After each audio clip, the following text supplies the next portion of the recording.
하나님께서 우리에게 주시는 말씀은 디모데후서 3장 1절에서 5절의 말씀입니다.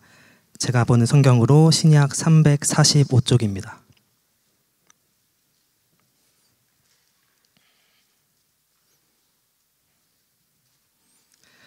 이제 디모데후서 3장 1절에서 5절의 말씀을 봉독하겠습니다. 다 함께 일어나셔서 하나님의 말씀을 경청하시기 바랍니다. 너는 이것을 알라.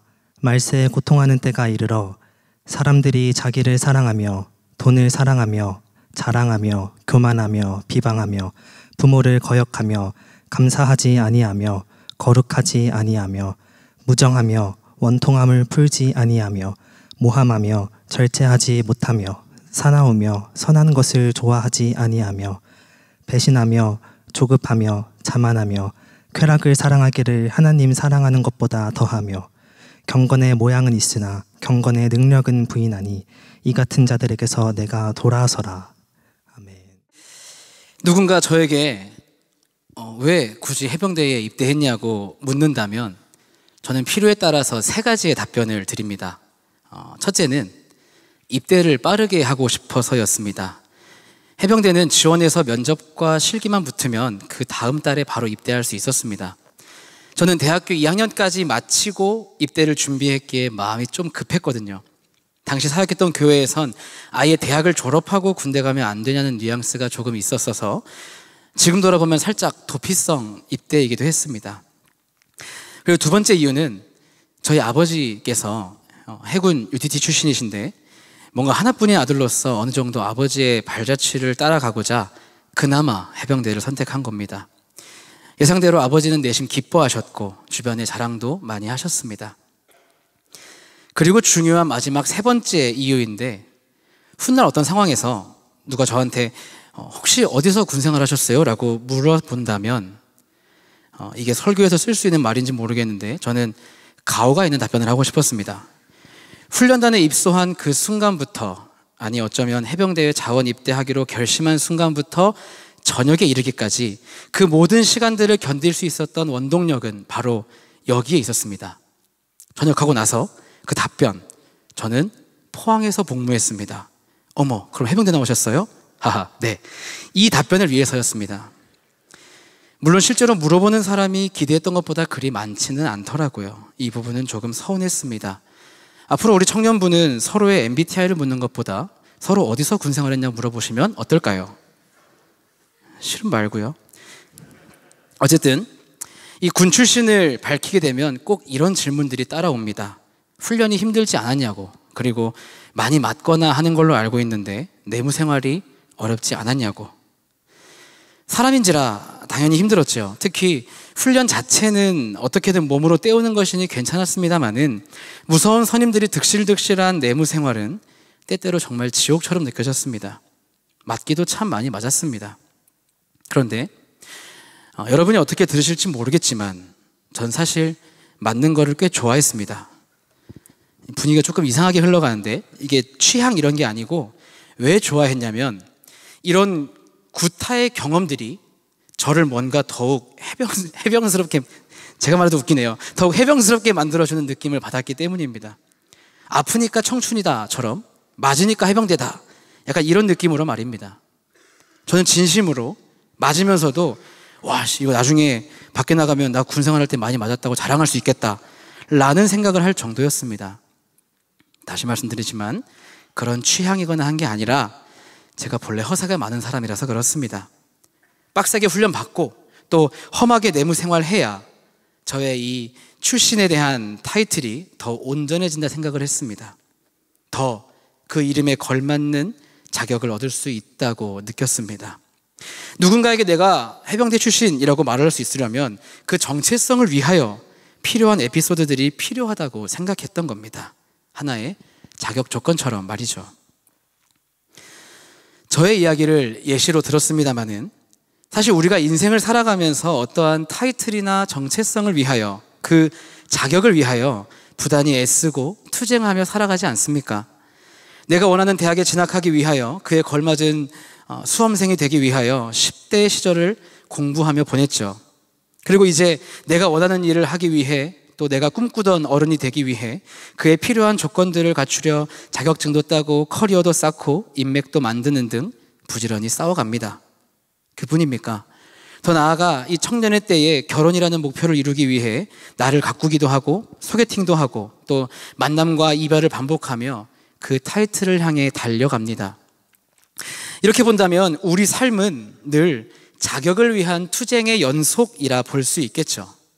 우리는 아마 죽을 때까지 나의 위치, 나의 목표, 나의 정체성, 나의 꿈을 위해 노력하고 또 노력할 것입니다. 그러나 여러분께 묻습니다. 그렇다면 혹시 여러분께서는 크리스천이란 정체성을 위해 마찬가지로 투쟁하고 노력하고 계십니까? 교회에서는 당연하고 가정에서, 캠퍼스에서, 회사에서 그리고 나 홀로 있을 때 내가 크리스천이란 타이틀이 부끄럽지 않을 자격을 갖추기 위해 애쓰고 계시느냐 말입니다. 여기서 오해하면 안 될 것은 이 크리스천이란 이름은 사실 우리의 어떤 노력이나 공로로 얻어낸 것은 아닙니다. 자녀, 백성 이런 정체성은 하나님께서 주신 것입니다. 그것도 일방적으로 말이죠. 이것은 내가 뭘 잘해서도 아니고 어떤 절차를 수루해서도 아닙니다. 그냥 거저 받은 겁니다. 그래서 우리는 은혜라고 표현을 하죠. 그런데 문제는 내가 어떠한 각고의 수고를 통해 얻은 것이 아니어서 그런지 때론 그 얻은 것을 소중히 여기지 않는 것 같습니다. 크리스천이란 이름은 있는데 그 이름에 어울리는 삶은 살려 하지 않습니다. 자격 없이 받았다고 해서 또한 자격 없이 살아가려고 합니다. 여러분, 하나님께서 그 아들을 내어주시기까지의 엄청난 사랑으로 주신 그 정체성을 우리는 결코 가볍게 여기면 안 됩니다. 오히려 평생 갈고 닦아야 합니다. 아리스토텔레스가 말하였죠. 진정한 존엄은 명예를 소유하는 데 있지 않고 명예를 누릴 자격을 유지하는 데 있다. 마찬가지입니다. 우리는 하나님의 자녀라는 그 이름에 그 명예를 누릴 자격을 위해 끊임없이 싸워내고 살아내야 합니다. 오늘은 크리스천 시리즈 4번째 시간입니다. 제가 처음 이 크리스천 시리즈를 나누려 했던 까닭은 간단했습니다. 만약 내가 청년이라면 이 주일 예배에 참석하였을 때 어떤 말씀을 듣고 싶었을까 혹은 들어야 했을까 하는 질문에서 시작한 이유였습니다. 이 세상을 살아가는 청년 그리스도인들이 그 정체성을 올바로 이해하고 살아내야 함을 강조하고 있습니다. 그래서 사실 커리큘럼을 한 6까지는 생각했었습니다. 마치 이 범죄도시 처음 나왔을 때 이미 후속작까지 준비해 놓은 것처럼 말이죠. 그런데 이제 그만하고 다른 거 하고 싶어져서요. 크리스천 시리즈는 이번을 마지막으로 하려고 합니다. 오늘은 우리가 크리스천이란 정체성을 위하여 어떻게 살아가야 할 것인가를 나누어 보려 합니다. 저도 숫자 4를 영어로 쓸 줄 알지만 언어 유희를 위해 일부러 전치사 for를 썼다는 것을 애써 다시 한번 설명드립니다. 치열한 투쟁이 빗발치는 이 험한 세상 속에서 크리스천이란 정체성을 가지고 살아가는 청년 여러분들이여, 그 이름과 자격을 위하여 우리가 어떻게 살아가야 할지를 알고 싶으시다면 오늘 여러분 개개인의 삶마다 들려주시는 하나님의 말씀에 귀를 기울여 보시기 바랍니다. 주신 말씀 속에서 은혜와 깨달음을 얻는 시간 되시기를 바랍니다. 오늘 말씀을 조금 더 입체적으로 이해하기 위해서는 먼저 우리가 읽었던 디모데 후서에 대한 기본적인 배경 지식을 훑어볼 필요가 있습니다. 신약 성경의 절반 정도인 13권은 사도 바울이 쓴 편지입니다. 이 편지들 중 바울이 진심으로 사랑하고 아꼈던 이들에게 목회적 지침과 권면을 제공하기 위해 쓴 편지들이 있는데요. 우리가 흔히 목회서신이라 부르는 3권의 책, 바로 디모데 전서와 후서 그리고 디도서입니다. 제목만 보아도 아시겠지만 이 편지들의 최초 수신자는 디모데와 디도라는 인물이었습니다. 목회서신의 주된 내용은 교회의 지도자나 일꾼의 임명 및 사명, 이단이나 공동체를 위협하는 자들에 대한 대처, 그리고 올바른 교리와 신앙적 순결 등의 권면을 담고 있습니다. 이렇게 말하면 좀 어렵죠. 쉽게 이야기해서 선배 목사님이 후배 목사님에게 교회를 지도하는 데 있어서 필요한 지침과 권면을 적은 편지라 생각하시면 됩니다. 그렇게 생각해보면 참 애틋하고 귀한 편지죠. 우리 청년부 목사님들도 후배 목사인 저를 위해서 참 귀하고 아름다운 그 목회의 지침을 권면해 주시고자 항상 애쓰십니다. 물론 방법이 다소 거칠긴 합니다. 빠다도 때리시고 얼차려도 시키시고 하면서 제가 올바른 목회자로 성장하도록 밤낮으로 얼마나 도와주시는지 모릅니다. 이 부분 잘라서 쇼츠로 만들어주시면 감사하겠습니다. 특히 이 목회 서신 중 오늘 말씀인 디모데 후서는 다른 의미로 중요한 서신인데, 그 이유는 아무래도 이 디모데 후서가 사도 바울의 마지막 유언과도 같은 편지였기 때문입니다.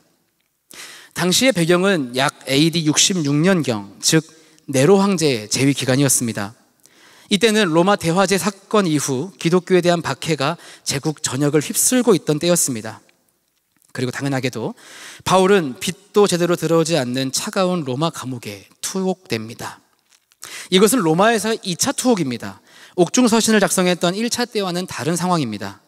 실제로 순교를 눈앞에 둔 시기였고, 이미 몸도 마음도 쇠약해진 바울은 자신의 아들과도 같았던 디모데가 보고 싶어서, 또 그에게 온 마음을 담은 마지막 목회 권면을 주고 싶어서 떨리는 손으로 펜을 들었습니다. 이 애틋한 편지는 디모데후서 1장 1절과 2절로 시작합니다. 하나님의 뜻으로 말미암아 그리스도 예수 안에 있는 생명의 약속대로 그리스도 예수의 사도된 바울은 사랑하는 아들 디모데에게 편지하노니. 당시 디모데는 바울이 2차 선교 여행 때 세운 에베소 교회에서 목회를 하고 있었습니다. 비록 신체적으로 허약하고 성격도 다소 소심했던 것으로 보여지지만 그는 젊은 시절부터 아덴, 데살로니가, 고린도, 그리고 에베소에 이르기까지 바울의 지시로 별도 사역과 목회를 감당할 정도로 신임받았던, 말 그대로 신실하고 실력 있는 목회자였습니다. 여러분, 이거 제 이야기가 아니고 디모데 이야기하고 있는 겁니다. 비웃기라도 해주세요. 아무도 반응이 없으니까 정말 그렇게 생각하는 사람 같잖아요. 혹자는 그를 바울의 후계자로 평가할 만큼 높게 보고 있습니다. 특히 이 디모데 후서의 말미에는 그리스도의 재림에 대한 내용이 강조되고 있습니다. 아마 이것은 본인의 삶이 얼마 남지 않았던 가운데 유일하게 붙잡고 있던 희망이었을 것이고, 또 앞으로 거친 세상 속에서 목회를 감당해야 할 디모데가 또한 오로지 의지해야 할 소망이었기에 그랬을 겁니다.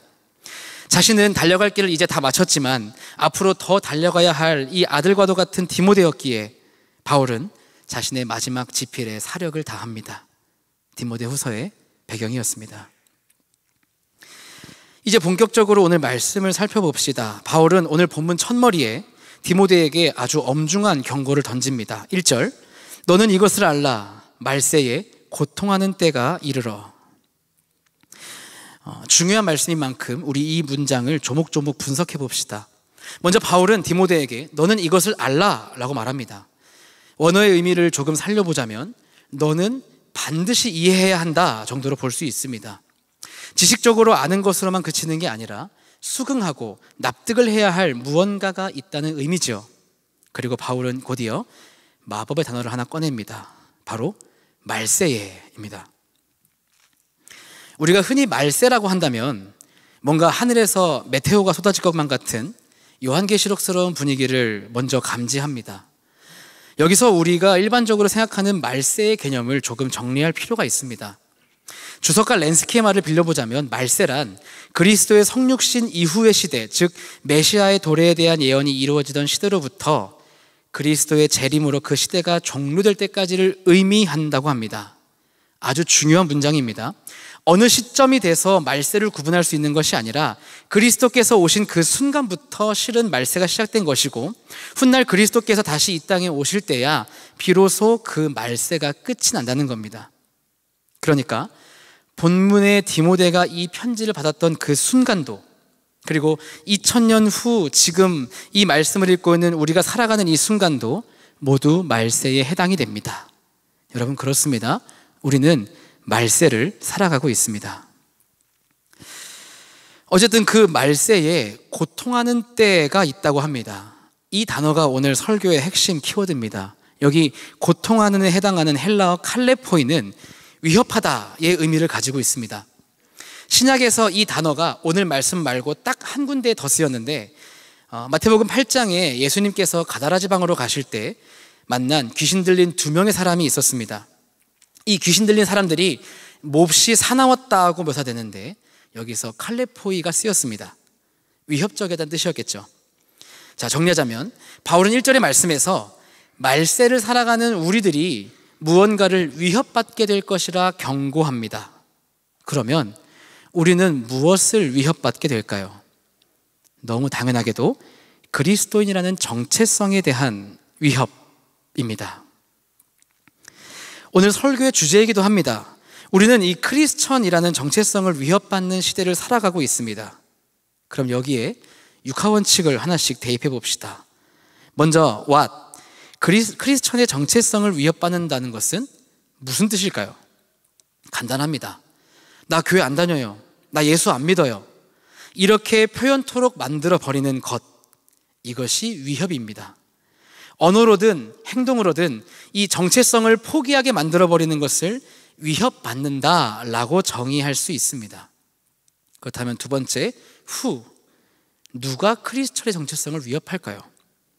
우리는 여기에 주로 세상이라 답할 수 있습니다. 예수님께서 말씀하셨습니다. 요한복음 15장 18절과 19절. 세상이 너희를 미워하면 너희보다 먼저 나를 미워한 줄을 알라. 너희가 세상에 속하였으면 세상이 자기의 것을 사랑할 것이나 너희는 세상에 속한 자가 아니요 도리어 내가 너희를 세상에서 택하였기 때문에 세상이 너희를 미워하느니라. 세상은 자기에게 속하지 않은 크리스천을 미워하고 위협합니다. 그래서 그 정체성을 버리게 만들어 세상에 속하기를 악착같이 꾀합니다. 그러면 이제 세 번째, how? 세상은 어떤 방법으로 크리스천으로서의 정체성을 위협할까요?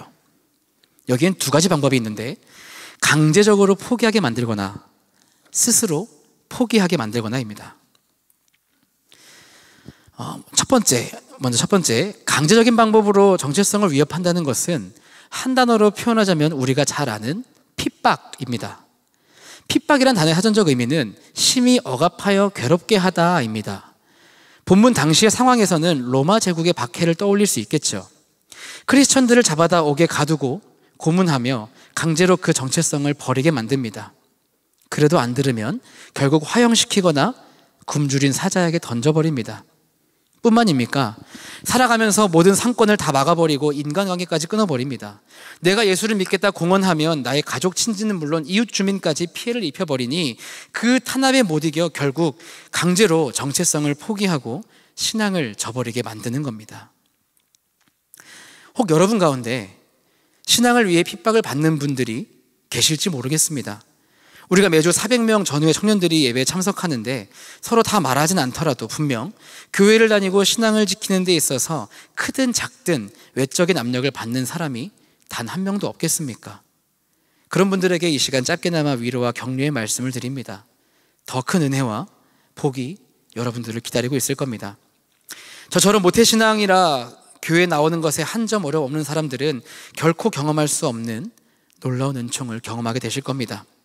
그게 언제인지 또 무엇인지 지금 바로 판별할 수는 없지만 저는 장담할 수 있습니다. 유교 집안에 시집 오셔서 끝까지 믿음을 지키신 저희 어머니를 보고 자랐기 때문이죠. 모쪼록 힘을 내시고 끝내 승리하시기를 축복합니다. 자, 그런데 사실 사도 바울이 본문에서 말하고자 했던 그 위협은 이러한 강제적인 위협과 외압에 의한 것이 아니었습니다. 오히려 더 경계토록 주의를 준 위협의 방법은 두 번째, 스스로 포기하게 만들어버리는 위협이었습니다. 사실상 오늘의 핵심이자 또 디모데를 향한 바울의 걱정 어린 권면이 바로 이 부분입니다. 어떠한 현상을 보고 또 어떠한 상황에 처하여 있을 때 크리스천이란 정체성을 가지고 있는 것이 손해라 계산되어서 자발적으로 그 이름을 내려놓게 만드는 것, 세상이 주는 더 무서운 위협입니다.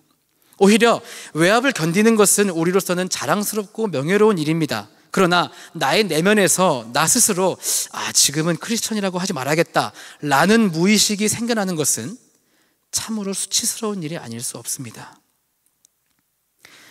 특별히 바울은 이어서 크리스천 중에서 자신의 정체성을 자발적으로 묵과한 이들의 모습을 열거합니다. 2절부터 5절 상반절까지 제가 쉬운 흥령으로 읽어드립니다. 그때에는 사람들이 자기 자신과 돈만 사랑하며 뽐내고 교만하며 다른 사람들을 헐뜯고 부모에게 순종하지 않을 것입니다. 또한 감사하지 않고 하나님께서 원하시는 사람이 되려고도 하지 않을 것입니다. 다른 사람에 대한 사랑도 없고 용서도 없으며 나쁜 말을 일삼으며 절제도 하지 못하고 잔인하며 선한 것을 싫어할 것입니다. 가까운 친구를 배반하고 성급하게 행동하며 교만하고 쾌락을 즐기며 하나님을 사랑하지 않고 겉으로는 하나님을 섬기는 체하나 실제로는 하나님을 경외하지 않을 것입니다. 이 바울의 예시를 가만히 보면 정체성을 숨긴 이들의 특징을 크게 두 가지로 나눌 수 있습니다. 하나는 인간관계가 무너지는 것이고 또 다른 하나는 하나님과의 관계가 무너지는 것입니다. 이걸 다른 말로 바꾸면 인성과 영성의 무너짐입니다. 이는 크리스천으로서 반드시 민감하게 그리고 견고하게 함양해야 할 두 가지 성질입니다. 그리스도인으로서의 필요 충분해야 할 자격을 위하여 반드시 노력해야 할 두 가지 성질이 있다면 바로 이 인성과 영성의 거룩함, 즉 구별됨입니다. 세상 사람들의 인간관계 방식과 신관에 있어서 우리는 반드시 무언가 달라도 달라야 합니다. 왜냐? 이걸 놓치면 그것은 곧 우리의 정체성을 포기하는 것과 다를 바 없기 때문입니다. 그러면 우리는 질문할 수 있습니다. 네 번째, why? 왜 세상을 살아가는 크리스천이 자신의 정체성을 위하여 노력하지 않고 오히려 인성과 영성의 구별됨을 스스로 거부하게 되는 걸까요? 서두에 말씀드린 것처럼 은혜로 거저 받았으니까 소중히 여기지 않게 되는 걸까요? 물론 그럴 수 있습니다. 그러나 더 현실적인 이유를 찾자면 바울이 나열한 말의 첫 머리를 보아야 합니다. 본래 헬라어 화법에서는 무언가를 강조하려면 일부러 어순 가장 앞에 둡니다. 바울이 2절의 시작을 이렇게 말하였지요. 사람들이 자기를 사랑하며 돈을 사랑하며. 이 두 가지가 문장 맨 앞에 놓인 것은 진정으로 말세에 우리의 정체성을 우리 스스로 위협하게 되는 까닭이 바로 여기에 있음을 말하고자 했기 때문입니다. 이기적인 것, 물질에 욕심을 두는 것, 이 두 가지로 인하여 우리는 자발적으로 우리의 정체성을 경시하고 포기하기까지 한다는 겁니다. 그런데 여러분, 오해하시면 안 될 것이 나를 사랑하고 돈을 사랑하는 것이 그렇게 잘못되었는지 의아하실 분들 계실 겁니다. 그럼 뭐 기독교인은 항상 낮은 자존감으로 살아야 하고 무조건 가난하게 살아야 하나? 이런 생각 안 들 수 없을 겁니다. 물론 아니겠죠. 이건 그런 뜻이 아닙니다.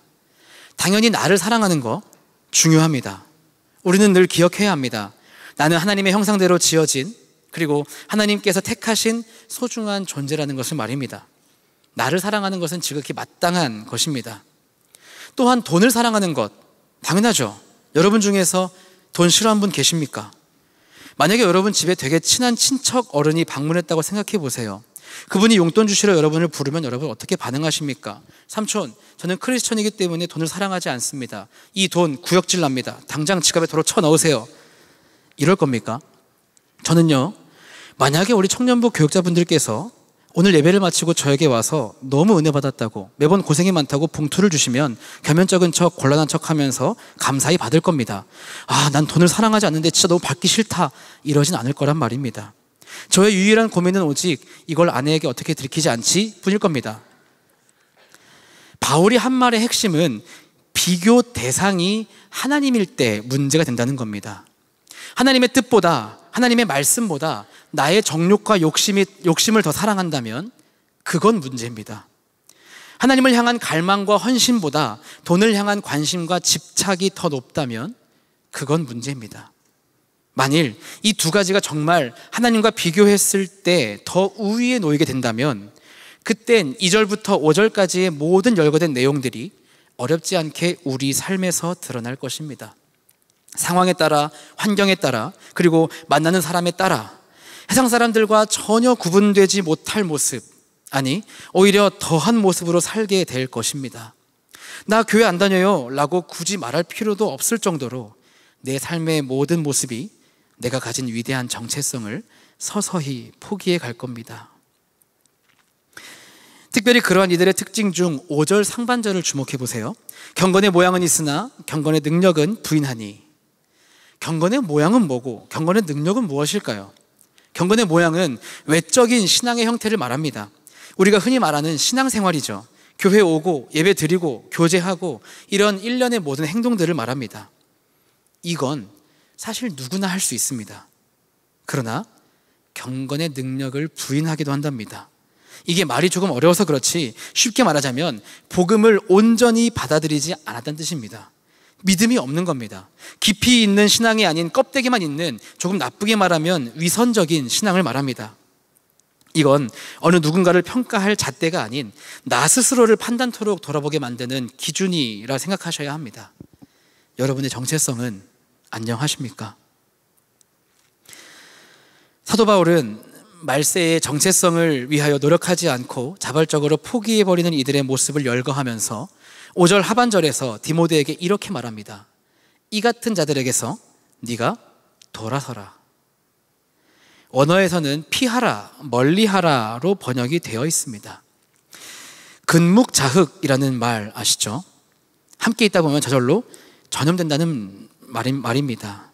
특히 그러한 전염은 유독 같은 정체성을 가진 사람 간에 더 빈번히 발생하더라고요. 제가 군 생활할 때 가장 많이 들었던 말, 야, 나도 교회 다녀. 이 정도는 괜찮아. 정말 이것만큼 위험한 유혹도 없습니다.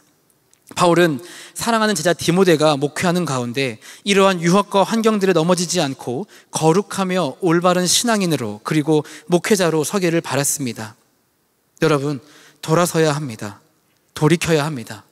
다시 말씀드리지만 안 그러면 2절부터 5절까지 열거 내용들이 곧 우리 삶의 단면들이 될지도 모릅니다. 그렇다면 우리는 우리의 이 크리스천이란 아름답고 감사한 정체성을 지키기 위하여 다섯 번째, where, 어디로 돌아서야 할까요? 바울은 디모데에게 담담하게 그리고 명확하게 그 답을 제시합니다. 14절을 제가 쉬운 번역으로 읽어드립니다. 그대는 지금까지 배워온 가르침을 계속 쫓아가십시오. 이 가르침들이 진실이라는 것은 그대 스스로 알 것입니다. 그리고 그대가 믿을 만한 사람들이 그대에게 이것을 가르쳤습니다. 답은 너무 간단했습니다. 배우고 확신한 일에 거하는 것, 배워온 가르침을 계속해서 쫓아가는 것. 왜 우리가 종종 환경 앞에서, 상황 앞에서 우리의 위대한 타이틀을 포기하게 될까요? 왜 우리가 종종 나 혹은 물질을 하나님보다 더 사랑하고 섬겨서 그 정체성의 손익을 계산하고 앉아 있을까요? 우리가 애매하게 어정쩡하게 서 있어서 그렇습니다. 머문머문했기 때문에 그렇습니다. 확실하게 무엇을 택하고 무엇 앞에 서 있어야 할지 결정해야 하는데 우유부단했기 때문에 그렇습니다. 디모데 후서의 전체 핵심 키워드는 바로 말씀입니다. 우리는 배우고 확신한 일, 말씀 앞에 서야 합니다. 복음 앞에 서야 합니다. 생을 마감하는 시점에서 바울은 이것이야말로 디모데에게, 그리고 당대에 실제로 말세를 살아가는 신앙인들에게 자신의 정체성을 지키기 위하여 악착같이 붙잡아야 하는 것이 바로 이 말씀임을 알려주려 하였습니다. 사랑하는 여러분, 바울이 이 하나님의 말씀에 대하여 무엇라 소개합니까? 17절입니다. 이는 하나님의 사람으로 온전하게 하며 모든 선한 일을 행할 능력을 갖추게 하려 함이라. 여러분, 이것이 크리스천입니다. 이것이 그 정체성입니다. 아무리 우리가 입으로 나 교회 다녀요, 나 크리스천이에요 떠들고 다닌다 하더라도 소용없습니다. 우리가 배우고 확신한 일, 읽고 듣고 나누었던 일, 바로 그 말씀 앞으로 돌아서서 그 안에 거하지 않는다면, 오직 말씀이 우리 모든 선택의 기준 근거가 되지 못한다면 우리는 여전히 해상 속에서 계산하고 잣대질하며 그 소중한 정체성을 입었다 벗었다 할 뿐일 겁니다. 사랑하는 여러분, 그렇다면 마지막 when, 우리는 언제 그 정체성을 위하여 말씀 앞에 서야 할까요? 언제 우리의 정체성을 위하여 말씀을 붙들고 노력하고 투쟁하고 애써야 할까요? 4장 2절입니다. 너는 말씀을 전파하라. 때를 얻든지 못 얻든지 항상 힘쓰라. 범사의 오래 참음과 가르침으로 경책하며 경계하며 권하라. 때를 얻든지 못 얻든지 그 말씀을 전파하고 가르치라 하였습니다. 그 말은 곧 나 역시도 언제나 항상 그 말씀 안에 거해야 한다는 뜻입니다. 우리의 정체성을 지키기 위해서 한순간도 쉬지 않고 배우고 확신한 일에 거해야 한다는 겁니다. 설교를 왜 듣습니까? 매일 큐티는 왜 하시면서 주기적으로 통독은 왜 하십니까? 그 가르침을 잊지 않고 지속적으로 항상 매일 늘 끝까지 쫓기 위해서입니다. 빌리 그레이엄 목사님의 말입니다. 기독교는 그저 주일에 교회 가는 것이 아니다. 매일 24시간을 예수 그리스도와 함께 사는 것이다. 사랑하는 여러분, 무엇이 두려워서 크리스천이라는 이 귀중한 정체성을 숨기고 내려놓고 포기하십니까? 무엇이 두려워서 튀지 않고 유별나지 않게 세상 사람들과 똑같이 살아가려 하십니까? 우리가 두려워해야 할 대상은 오직 하나님입니다. 오직 말씀입니다. 우리의 삶을 이 세상의 것에 걸어버리면, 너무 거기에 집중해버리면 정체성의 오류가 나는 것입니다. 오직 하나님께만 집중해야 합니다. 오직 말씀에 우리의 운명을 걸어야 합니다. 오늘 말씀을 듣고 여러분 안에 그러한 결단이 있기를 원합니다. 이 말세, 그리스도의 정체성이 위협받는 이 시대에 눈에 보이는 것을 두려워하는 것이 아닌 하나님을 두려워함으로 우리의 정체성을 지켜나갑시다. 우리의 이름을 지키기 위하여 말씀 앞에 섭시다. 다른 것이 아닌 그것에만 우리 삶의 기준을 둡시다. 그리고 그 뜻대로 지켜 행하며 따라갑시다.